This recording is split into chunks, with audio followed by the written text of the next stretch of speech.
आहे। दरम्यान या घटनेसंदर्भात प्रवासी संघटनेच्या सुभाष गुप्तांनी काय सांगितलंय तेही आपण पाहूया। आमच्या लोकलमध्ये सामान्य लोकलमध्ये इतकी जास्त गर्दी वाढली आहे। त्याचं कारण मुख्य कारण जे आहे रिप्लेसमेंट ऑफ एसी लोकल।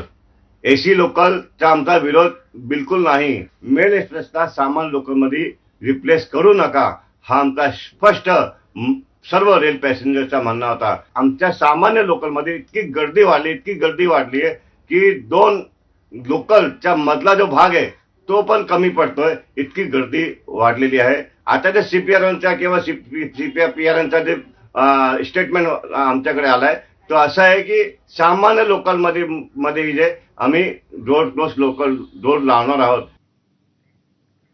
तर या सगळ्या अपडेटवर आपलं लक्ष असेल। तुर्तास एक छोटासा ब्रेक पाहत रहा नमस्कार महाराष्ट्र।